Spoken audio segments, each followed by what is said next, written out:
जय हिंद बच्चों। मैं अजय कुमार वाराणसी उत्तर प्रदेश से आपके अपने चैनल नव शिक्षण पे स्वागत करता हूँ। बच्चों, आज देखिए आपके सामने मैं प्रैक्टिस सेट 9 के सामाजिक अध्ययन के प्रश्नों को लेकर आया हूँ।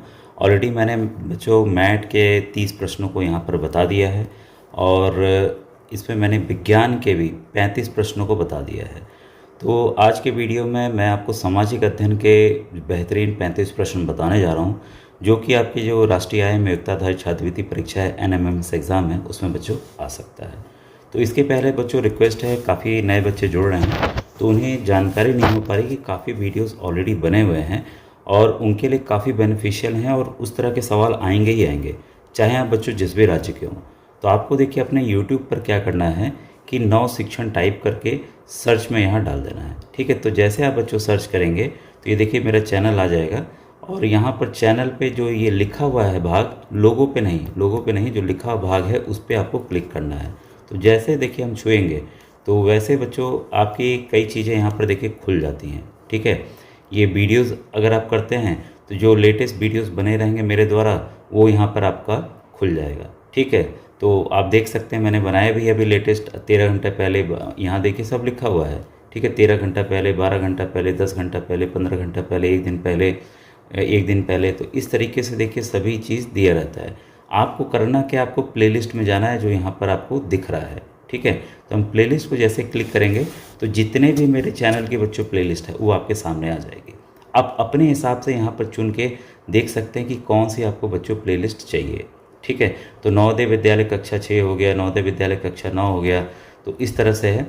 और जब आप पास कर लेंगे एग्ज़ाम तब आपको देखिए इस पर रजिस्ट्रेशन करना होता है, ये NSP पोर्टल रजिस्ट्रेशन। तो जब पास हो जाएंगे उसके बाद इसको देखिएगा, अभी देखने की कोई आवश्यकता नहीं है। ठीक है, और ये देखिए जैसे बिहार राज्य के बच्चों की अलग प्लेलिस्ट बनानी, मध्य प्रदेश की अलग बना दी, तो है लगभग सेम सब बच्चों। जो मोटिवेशनल में आप NMS का एग्ज़ाम देने जा रहे हैं, काफ़ी प्रश्न ऐसे हैं जिस पे आपको तुक्का लगाना होगा। ये देखिए कट ऑफ वीडियो भी सब बने हुए हैं, तो इसको आपको 2025 की प्लेलिस्ट में आपको दिखेगा। और जैसे हम देखिए थोड़ा सा आपको मेहनत करके नीचे की तरफ जाना होगा अपने मोबाइल में, क्योंकि आपके मोबाइल में सीधा सीधा नीचे की तरफ दिखेगा। ठीक है, तो यहाँ पर देखिए यहीं आपको ध्यान देना है। सामाजिक अध्ययन के 122 वीडियोज़ हैं, गणित के 98 वीडियोज़ हैं और विज्ञान के 161 वीडियोज़ हैं। तो ये तीनों कंबाइंड बच्चों आता है आपका 90 नंबर का। ये क्लियर है आपको, जिसमें 35 प्रश्न आपके सामाजिक विज्ञान के आएंगे, गणित के 20 प्रश्न आएंगे और विज्ञान के फिर से 35 प्रश्न आएंगे। तो कुल 90 प्रश्न इस हिसाब से हो गए। और जो 90 प्रश्न बाकी के हैं ये मैथ यानी कि रीजनिंग से आएंगे। इससे काफ़ी बच्चे घबराते हैं कि इसको कैसे तैयार करें, जबकि अगर आप बच्चों ये मैं कंफर्म हूँ, अगर आप वीडियोस देख लेंगे तो आपको संशय की कोई स्थिति नहीं रहेगी। इसमें 82 वीडियोज़ हैं बच्चों। ठीक है, तो इसको जब आप खोलेंगे, ठीक है, जब आप इसको देखिए खोलेंगे तो ऐसे यहाँ वीडियो स्टार्ट, तो ये देखिए पूरे जो रीजनिंग के वीडियोज़ हैं वो आ गए बच्चों। ठीक है, तो यहाँ पर देखिए वर्गीकरण के वीडियोस कैसे क्वेश्चन आप करेंगे, सादृश्यता परीक्षण यानी कि एनोलॉजी टेस्ट के कैसे करेंगे, और ये कुछ मॉडल पेपर बीच बीच में आपको दिखते रहेंगे जिसको मैंने विधिवत अच्छे से समझाया हुआ है। ठीक है, और ये देखिए कुछ वीडियोस काफ़ी अच्छे बने हुए हैं। एक समान समूह, दिशा संबंधी जो डायरेक्शन रिलेटेड प्रश्न होते हैं वो हो गए, कोडिंग डिकोडिंग के हो गए, और ये अल्फ़ाबेट वाले प्रश्न काफ़ी बच्चे पसंद कर रहे हैं। तो लगभग 50,000 बच्चों ने इसे देखा हुआ है। तो ये आप देख लेंगे, आपका डर खत्म हो जाएगा। जो नंबर वाली सीरीज़ आती है, आंकिक श्रृंखला, लुप्त पद ज्ञात करना, मिसिंग नंबर ज्ञात करना, ये देखिए सभी कुछ यहाँ बताए हुए हैं। रिश्ता नाता हो गया, संख्या क्रम समय हो गया, कैलेंडर वेन डायग्राम, मैट डाटा विश्लेषण हो गया, अभाषिक तर्क शक्ति हो गया। तो सभी तरह के प्रश्न आपको यहाँ पर दिखने वाले हैं। और कई उत्तर प्रदेश के साथ साथ कई अन्य राज्यों के हल प्रश्न पत्र भी आप देखेंगे कि एक्चुअल में पेपर कैसे आ रहा है। तो आपसे रिक्वेस्ट है कि आप प्लेलिस्ट को अवश्य देखिए और अपने नंबर को बच्चों पक्का कीजिए, समझ के करिएगा, रटना नहीं है बच्चों। ठीक है, और दूसरी बात ये बच्चों की व्हाट्सएप ग्रुप बना हुआ है, तो आप व्हाट्सएप ग्रुप से जुड़कर फ्री तैयारी बच्चों यहाँ पर कर सकते हैं। ठीक है, तो आइए, व्हाट्सएप ग्रुप का लिंक आपको वीडियो के बच्चों डिस्क्रिप्शन में आपको मिल जाएगा। ठीक है, तो इसका आप ध्यान रखेंगे। तो आइए जो आज का वीडियो है उसको हम लोग स्टार्ट करते हैं। बच्चों देखिए पहला प्रश्न आपके सामने है। ठीक है, सामाजिक अध्ययन का, विश्व के सक्रिय ज्वालामुखी का उदाहरण है। तो इसका जो सक्रिय ज्वालामुखी जो है वो है बच्चों एटना। ठीक है, तो आपको कमेंट सेक्शन में बस बताना है कि एटना ज्वालामुखी कहाँ पर है। ठीक है, दूसरी बात बच्चों एक इम्पॉर्टेंट अपडेट देना चाहूँगा।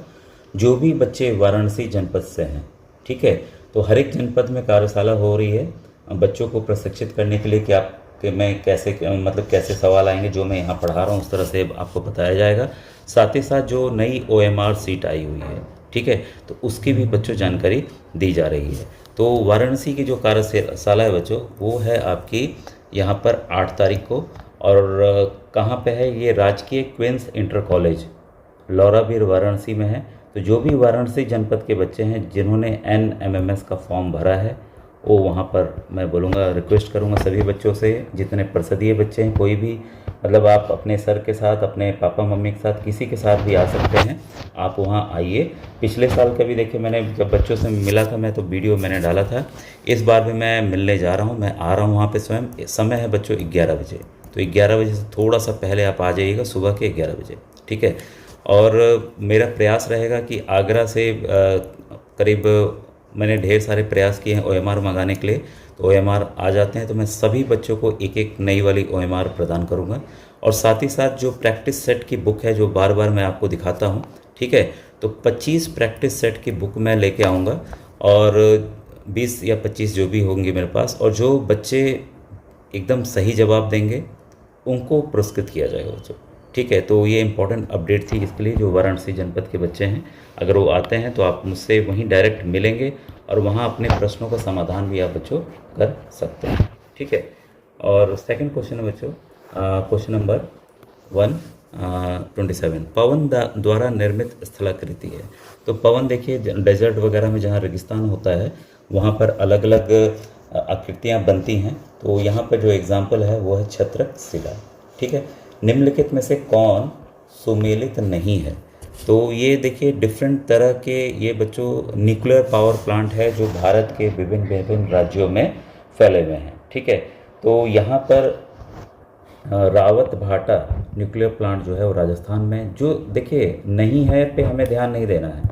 जब आप यहाँ सीख रहे हैं तब आपको ध्यान देना है कि किसको मैं सही बता रहा हूँ, इसको आपको याद करना है, क्योंकि इसमें से कुछ भी कैसे भी क्वेश्चन बदल के आ सकता है। आ जाएगा रावत भाटा न्यूक्लियर पावर प्लांट किस राज्य में, 4 राज्य आ जाएंगे, ठीक है। तो इसलिए मैं जो बता रहा हूँ उसको ध्यान से आप लोग सुनने का प्रयास कीजिए। कलपक्कम जो है वो तमिलनाडु में है, नरोरा ये उत्तर प्रदेश में है, कैगा कैगा उड़ीसा में बच्चों नहीं है, ठीक है। जो मुझे ध्यान आ रहा है ये बच्चों कर्नाटका में है। तो आप कमेंट सेक्शन मुझे बताइएगा क्या मैं सही हूँ, ठीक है। कैगा जो अभी ध्यान आ रहा है, क्योंकि तुरंत तुरंत जो चीज़ें रहती हैं कभी कभी याद नहीं आती बच्चों। उत्तरी भारत में गर्मी के मौसम में चलने वाली हवा को क्या कहते हैं? ये तो काफ़ी आसान है और ये मैं आप पे छोड़ता हूँ, कमेंट सेक्शन बताइए बच्चों। कई बच्चे ऑप्शन लिख देते हैं तो मैं थोड़ा सा ध्यान नहीं आता कौन सा ऑप्शन था। काल वैसाखी लिखना हो, पछुआ लिखिए, व्यापारी लिख दीजिए, हवाएं नहीं आ रहा है, लू लिख दीजिए, मतलब जो आपको आंसर लगता है वो मुझे लिखकर बच्चों बताइए। कंचनजंगा शिखर की ऊंचाई है, ठीक है। तो जो कंचनजंगा शिखर है हमारे भारत में, तो इसकी ऊंचाई बच्चों 586 मीटर है। मतलब कि अगर इसको अगर ऐसे भी दे दे तो आप कंफ्यूज मत होइएगा, 8.58 किलोमीटर भी दे दे तब भी आप कंफ्यूज मत होइए, क्योंकि इसको मैंने क्या किया, किलोमीटर में बदल दिया है, ठीक है। इसके बाद है विश्व का सबसे छोटा महाद्वीप है। तो जो सबसे छोटा महाद्वीप, सबसे बड़ा कौन सा है, कमेंट सेक्शन बताइएगा। अभी कुछ दिन पहले ही मैंने वीडियो में बताया था, इस तरह के सवाल बच्चों आते हैं। तो सबसे छोटा महाद्वीप, और ये भी आ सकता है ऐसा कौन सा महाद्वीप है जो स्वयं में एक देश है, तो वो है बच्चों ऑस्ट्रेलिया। तो 2 तरह के सवाल इससे बार बार आते हैं, रिपीट होते हैं। निम्नलिखित में से कौन सुमेलित नहीं है, ठीक है। तो ये देखिए अलग अलग मेटल्स हैं और चीज़ें जो पाई जाती हैं जगहों पर, ठीक है। तो यहाँ पर सुमेलित नहीं है, इसको हमें बताना है। तो सोना देखिए कोलार, तो आपने KGF फिल्म देखी होगी सभी ने, ठीक है। कोलार गोल्ड फील्ड इसी पे है KGF, ठीक है। तो इससे भी आप याद रख सकते हैं कि सोना जो है सबसे ज़्यादा यहाँ पर कोलार में पाया जाता है, कोलार गोल्ड फील्ड माइंस, ठीक है। क्लियर हो गया। तो कई चीज़ें भाई फिल्मों से भी हम सीख सकते हैं, वैसे मैं फिल्मों के लिए बढ़ावा आपको नहीं दूंगा, ठीक है। हीरा पन्ना में पाया जाता है, पन्ना बच्चों मध्य प्रदेश में है। तांबा सिंहभूम ये बच्चों गड़बड़ है। चांदी खेतड़ी ये राजस्थान में है, यहाँ पाया जाता है, ठीक है। इसके बाद है ऑप्शन नंबर 3 बच्चों, यहाँ पर इसका होगा, ठीक है। विश्व का सबसे बड़ा मरुस्थल है, ठीक है। भारत का मरुस्थल आपको पता है वो है थार हमारा, ठीक है। और विश्व का जो सबसे बड़ा मरुस्थल है वो है सहारा, ठीक है, सहारा किस कॉन्टिनेंट में है, किस महाद्वीप में है, कमेंट सेक्शन में बताइएगा। विश्व का सबसे बड़ा महासागर कौन सा है? कितने तरह के महासागर हैं, अगर संख्या उसकी पता हो, संख्या बस मैं पूछ रहा हूँ, वो कमेंट सेक्शन में लिखकर बताइएगा। ठीक है, और ये सबसे बड़ा महासागर जो है वो प्रशांत महासागर है बच्चों। ठीक है, कौन सी नहर उत्तरी अमेरिका और दक्षिणी अमेरिका को अलग करती है? ठीक है, तो उत्तरी और दक्षिणी अमेरिका ये कॉन्टिनेंट्स हैं। ठीक है, तो इसको जो अलग करता है बच्चों वो करता है पनामा नहर। भारत में प्रथम बार तोपों का प्रयोग किसने किया था? देखिए, जब भी कोई टेक्नोलॉजी आती है जो उसका प्रयोग करता है हमेशा वो जीतता है, हमेशा वो आगे बढ़ता है। तो इस मामले में बाबर जो है प्रथम था तोपों का इस्तेमाल करने का, और इसीलिए भारत में मुग़ल साम्राज्य की स्थापना भी बच्चों हो पाई थी। किस मुग़ल शासक के दरबार में संगीत प्रतिबंधित था? कुछ तो देखिए मुग़ल शासक ऐसे हुए उन्होंने संगीत को बहुत बढ़ावा दिया, अच्छे अच्छे संगीतकार हुए। ठीक है, तो तानसेन वगैरह है। और यहाँ पर जो बच्चों सही आंसर है औरंगजेब। औरंगजेब ने संगीत को बैन कर दिया था। सर टॉमस रो किसके राज दरबार में आया था? वेरी इंपॉर्टेंट क्वेश्चन, ये बार बार बच्चों आता भी है। ये बच्चों जहांगीर के दरबार में आया था। सिविल सेवाएं किन सन से भारतीयों के लिए प्रारंभ की गई? आपको बताना चाहेंगे बच्चों कि पहले जो सिविल सर्वेंट्स होते थे, मतलब डीएम हो गए, एसपी हो गए जिले के, तो वो केवल अंग्रेजी अधिकारी बनते थे। तो जिलों की संख्या बढ़ती गई, उनको जरूरत पड़ी कि भाई अब हमारे बस का नहीं, क्योंकि उनकी तो जनसंख्या काफ़ी कम है अंग्रेज़ों की। ठीक है, तो इन्होंने भारतीयों को परमिशन दिया 1854 से सिविल सेवा में आने के लिए, और काफ़ी सिविल सर्वेंट्स बने जो बाद में स्वतंत्रता संग्राम के साथ जुड़कर भारत के आज़ादी दिलाने का काम किए। इसके बाद 140 रामकृष्ण मिशन की स्थापना किसने की थी? ये बार बार बच्चों सवाल आता है, और इसका जो सही आंसर है बच्चों ऑप्शन नंबर 2 विवेकानंद। लोकसभा और राज्यसभा के संयुक्त बैठक की अध्यक्षता कौन करता है? तो इसमें भी देखिए बच्चों कई लोग सोचेंगे राष्ट्रपति, क्योंकि यहाँ पर राष्ट्रपति बहुत बड़े होते हैं, लेकिन ये अध्यक्षता हमेशा लोकसभा अध्यक्ष करते हैं, ये आप ध्यान रखिएगा। हम्पी किसकी राजधानी थी? ठीक है, कल ही देखिए हम्पी साम्राज्य का मैंने बताया था कि कब इसका पतन हुआ था। ठीक है, और विजयनगर साम्राज्य की ये बच्चों राजधानी थी। सिंधु घाटी सभ्यता का सबसे महत्वपूर्ण बंदरगाह कौन सा था? तो ये भी मैंने कुछ दिन पहले ही बताया था, लोथल। और लोथल किस राज्य में था ये जरा सा बताइएगा मुझे। ठीक है, गुप्त संवत का प्रवक्ता निम्न में कौन सा राजा था? देखिए कैलेंडर है बच्चों, हम लोग ग्रेगोरियन कैलेंडर, गुप्त संवत कई तरह के चलते हैं। तो ये गुप्त संवत जो कैलेंडर है चंद्रगुप्त प्रथम के समय में बना था, इनके द्वारा बनवाया गया था। ठीक है, पानीपत का प्रथम युद्ध कब लड़ा गया था? देखिए मैंने वीडियोस बनाए थे, ये बच्चों पानीपत का प्रथम युद्ध जो है 1526 में लड़ा गया था। द्वितीय जो है 1556 में लड़ा गया था। तृतीय जो मुझे ध्यान आ रहा है शायद 1761 है। ठीक है, इसके बाद है, और ये भी देखिए ध्यान रखिएगा किसके किसके बीच में लड़ा गया था, काफ़ी बार बच्चों ये आता है और मैंने कल के ही वीडियो में बताया भी है। नोबेल पुरस्कार प्राप्त करने वाले प्रथम भारतीय वैज्ञानिक कौन थे? ये भी काफ़ी महत्वपूर्ण क्वेश्चन है बच्चों। ये हैं सीवी रमन जी। ठीक है, तो इन्होंने कौन सा आविष्कार या क्या चीज़ बताई थी जिसकी वजह से इनको नोबेल पुरस्कार मिला? अगर आप जानते हैं तो कमेंट सेक्शन में ज़रूर बताइएगा। भारत में हरित क्रांति के जनक हैं, तो हरित क्रांति आप जानते हैं जिस वजह से हमारे देश में अनाज का भरपूर उत्पादन होने लगा, और एक समय मतलब भुखमरी की स्थिति थी। तो ये है, इसकी देन जाती MS स्वामीनाथन को। और दूध के लिए किसने दिया? अगर आप जानते हो तो कमेंट सेक्शन बताइएगा, लेकिन ये दूध वाला प्रश्न काफ़ी दिनों से आया नहीं मेरे सामने भी। ये हैं डॉक्टर वर्गीस कुरियन। ठीक है, तो आप इसको याद रखिएगा। भारत के लौह पुरुष कहलाते हैं, तो लौह पुरुष सरदार पटेल जी को कहा जाता है। और सरदार पटेल की एक बहुत बड़ी प्रतिमा बनी है लोहे की नहीं, मल्टी मेटल्स कहेंगे, तो मेटलॉइड्स की बनी, मतलब मिक्स मेटल्स की बनी है। तो आप बताइएगा कि ये कहाँ बनी है। और यहाँ पे कथन पर विचार करना है, करो या मरो आराम हराम है। तो इसमें पूछ रहा है कि सही है गलत है, तो यहाँ पर बच्चों दोनों सही है। करो या मरो का नारा गांधी जी ने दिया था, आराम हराम है जवाहरलाल नेहरू जी ने नारा दिया था। कौन सा देश सार्क का सदस्य नहीं है? तो सार्क देश के जितने सदस्य देश हैं ये आपको बच्चों जानना हो। बच्चों देखिए सार्क जो है बहुत ही इंपॉर्टेंट है। ठीक है, और इससे सवाल देखिए आता ही आता है क्योंकि भारत इससे काफ़ी ज़्यादा रिलेटेड है। तो इसमें आपका देखिए अफ़गानिस्तान नोट कर लीजिएगा, बांग्लादेश, भूटान, इंडिया, मालदीव, नेपाल, पाकिस्तान और श्रीलंका आते हैं। और इसकी स्थापना बच्चों 1985 में हुई थी। स्थापना जो है 1985 में हुई थी। इसका मुख्यालय नेपाल काठमांडू में है। तो ये आप ज़रूर बच्चों नोट कीजिएगा, ये काफ़ी बार सवाल बच्चों आते भी हैं। ठीक है, तो इसमें कुल 8 देश हैं, 8 देश के मैंने नाम बता दिए। ठीक है, तो यहाँ पर आपको दिख क्या होगा कि आंसर क्या है, क्योंकि मान लीजिए तो ऑप्शंस तो बदल सकते हैं, तो यहाँ आंसर जो है बच्चों वो जापान है। ठीक है, क्लियर है। मानव अधिकार दिवस कब मनाया जाता है? वेरी इंपॉर्टेंट क्वेश्चन बच्चों ये भी है। तो ये मनाया जाता है बच्चों 10 दिसंबर को। ठीक है, अमेलित को छाटिए। तो यहाँ पर अमेलित मतलब जो अलग दिख रहा है भाई, ये दिख तो रहे हैं सभी ऑर्गेनाइजेशंस हैं। ठीक है, FAO food and agriculture organization, UNESCO, सबके फुल फॉर्म भी आपको याद रखना है, WHO वर्ल्ड हेल्थ ऑर्गेनाइजेशन और सार्क, अभी जो जस्ट मैंने बताया, ये सभी यूनाइटेड नेशंस के अंग है। ठीक है, यूनाइटेड नेशंस के अंग है। और यूनाइटेड नेशन की स्थापना कब हुई थी, कल ही मैंने वीडियो में बताया था। तो आप इसका आंसर आप कमेंट सेक्शन में बताइएगा। ये तीनों उसी के अंग हैं ये, और सार्क जो है इसका अंग नहीं है, जैसा अभी हमने ऊपर देखा। अंतर्राष्ट्रीय न्यायालय कहाँ स्थित है?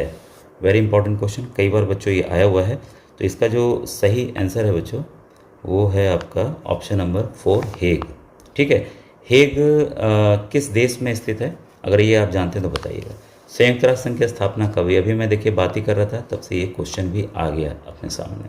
ठीक है, तो इसकी स्थापना बच्चों जो हुई है 1945 में। तो 154 का आपका चौथा ऑप्शन बच्चों सही है। भारत के पश्चिम में कौन सा पड़ोसी देश है? देखिए, भारत के नक्शे के हिसाब से आप देश याद रखिएगा।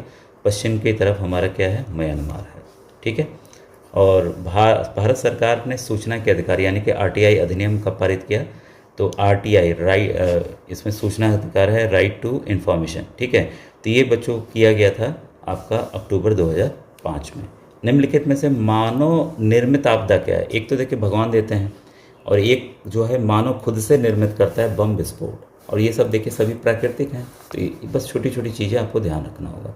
क्वेश्चन 158 है आपका, राम मनोहर राय ने जाति व्यवस्था की आलोचना करने वाले एक पुराने बौद्ध ग्रंथ का अनुवाद किया, ये सही है। ठीक है, प्रार्थना समाज ने सभी जातियों और समानता पर जोर दिया, ये आपका सही नहीं लग रहा है। ठीक है, तो 158 का पहला ऑप्शन सही है। खान अब्दुल गफ़ार खां के संदर्भ में निम्नलिखित कथनों पर विचार कीजिए। तो खान अब्दुल गफ़ार खां के ऊपर भी काफ़ी प्रश्न आए हैं। ठीक है, तो इन्होंने बादशाह खां के नाम से भी जाना जाता है इन्हें। हाँ, एकदम सही है। इन्होंने खुदाई खिदमतकार संगठन की स्थापना की थी, ये भी एकदम सही है। बस आप मुझे बताइए, खान अब्दुल गफ़ार खान जो हैं ये किस देश से संबंधित थे? ठीक है, ये काफ़ी इंपॉर्टेंट है। इसके बाद है मध्य प्रदेश में चंबल नदी पर कौन सा बांध बना है? ये भी बच्चों काफ़ी बार प्रश्न आया है, और ये इंपॉर्टेंट प्रश्नों में से है, गांधी सागर। ठीक है, कुछ मैं होमवर्क के लिए आपको प्रश्न दे रहा हूँ, और कमेंट सेक्शन में कमेंट कीजिएगा कि हाँ सर इन प्रश्नों को बता दीजिए, तो मैं बता दूंगा। आप नोट कर लीजिए। 161, 162 स्क्रीनशॉट ले लीजिएगा, 163। इसमें आप प्रश्न संख्या देखिए होता क्या है, 1-2 बच्चे लिखते हैं सर प्रश्न संख्या 163 हमको समझ में नहीं आया। भाई 1-2 बच्चे लिखेंगे तो पता चलता है कि भाई ज़रूरत ही नहीं है। ठीक है, और ऐसे इस तरह के प्रश्नों को मैंने समझाया हुआ है, तो आप इन प्रश्नों को अभ्यास कीजिए। स्क्रीन पूरे सवाल ही मैं बल्कि दिखा दे रहा हूँ, और इसमें जो जो नहीं आएंगे, क्योंकि समय काफ़ी कम बचा है, जो जो प्रश्न आपको नहीं आएंगे बच्चों वो आप मुझे YouTube के कमेंट सेक्शन में लिखिएगा। ठीक है, बार बार कह रहा हूँ कि उन प्रश्नों को आप लिखिएगा, और ये सभी प्रश्न आपके सामने हैं। और ऐसा नहीं है कि मैंने ये सब टॉपिक बच्चों समझाए भी हुए हैं। ठीक है, आज का वीडियो कैसा लगा ज़रूर बताइएगा बच्चों। ठीक है, थैंक यू।